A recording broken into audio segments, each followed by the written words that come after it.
Hey guys, what is going on? Pete on the beat here. This video is gonna be like an addition or part 2 of the previous video I just uploaded. So the name of this video is the main reason to avoid carbs part 2. In this video I would like to be a bit more specific and a bit more detailed about why I avoid carbohydrates, and I simply want to put this video together in order to help someone out there that have doubt or who is not so sure about avoiding carbohydrates, or he or she is probably not so sure about how he or she feels after consuming them carbs, because probably a family member or a person that is close to this person tells them that carbs don't make them feel bad, or carbs do not increase their anxiety or sadness or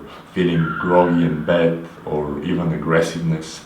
So without further ado, I would like to start with the simple fact that for me personally, I'm gonna keep it 100 with you. Truth to be told, this is the only reason for me why I avoid the carbohydrates. There is no other reason for me. I really love the bodybuilding lifestyle, and I'm fully aware that carbohydrates are extremely beneficial for the bodybuilding lifestyle, and I'm pretty sure that a lot of people out there will tell me that in the 70s and the 80s, all of those bodybuilders such as Arnold Schwarzenegger, all of the Vince Gironda's trainees used to not eat carbohydrates, and this is true to a certain extent. But if you check probably all of the Vince Gironda's diets, they include a carbohydrate refeed, a cheat meal or a cheat day, and all of that stuff. The ketogenic diet that I follow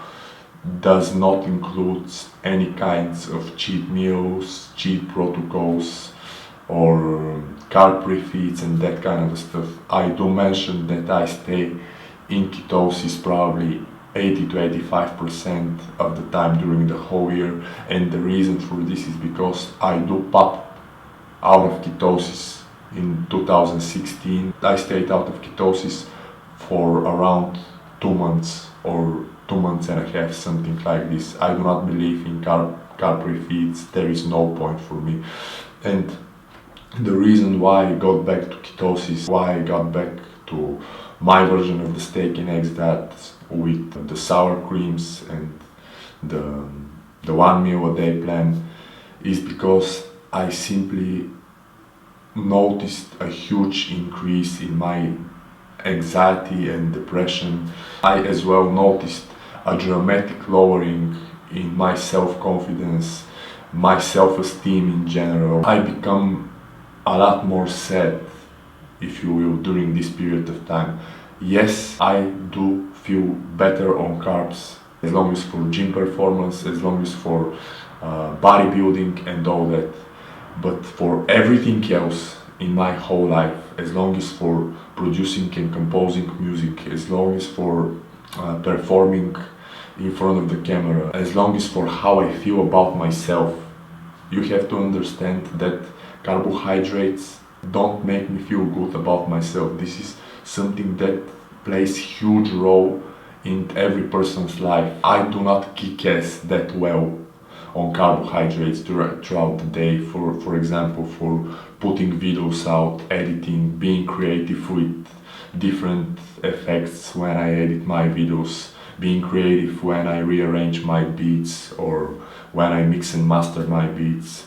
Basically, I do not have that creative flow during the day, that flow of creative thoughts, that optimistic mindset during the whole day. I do not feel that happy, I do not feel that satisfied.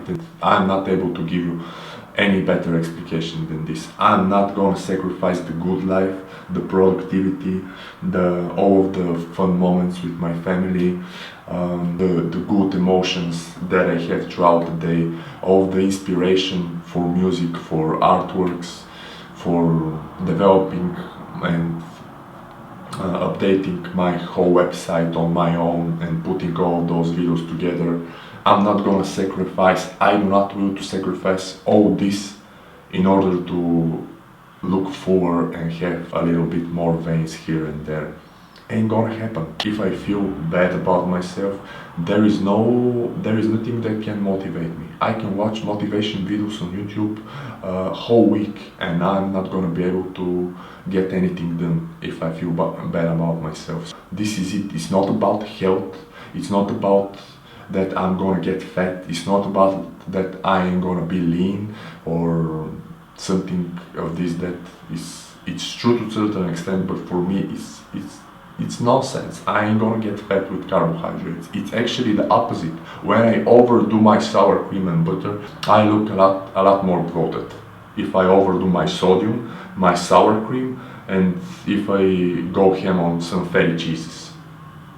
Yeah, if I overdo my rice and I burn carbs, I ain't gonna get fatter.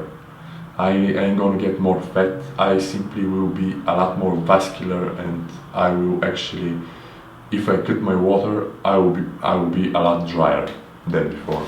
If that makes any sense for you. But nobody knows the truth better than you. You don't need to ask your boyfriend or girlfriend or your mommy or your daddy. Are carbohydrates bad? Go for yourself. See what's up. Experiment with different carb loading approaches. Maybe you just need a carb refeed once in a while, and this is the protocol that allows you to feel great and stay productive and get shit done and be happy and satisfied. Okay, if that's your situation, I highly recommend go for it, but for me, this is not the case. You know for yourself. Do you suffer after eating carbs? Is your performance worse than it was before you consuming the carbs? Do you have fluctuations in your mood on the next day? You are the only person who knows the answers of all these questions. I simply want to provoke you to find the answers for you. This is it. I'm not trying to sell you anything. I'm not trying to convince you to buy some ketone esters or this or that. So okay guys, I'm gonna wrap it up for now. I digressed. I hope you find this video helpful or useful. If so, please click on the thumbs up button down below. If you're interested in more videos like this, please click on the subscribe button down below in order to get updates and know when I upload video or whatever. I would like to thank you for watching this video. Please stay tuned for more. Peace and I'm out.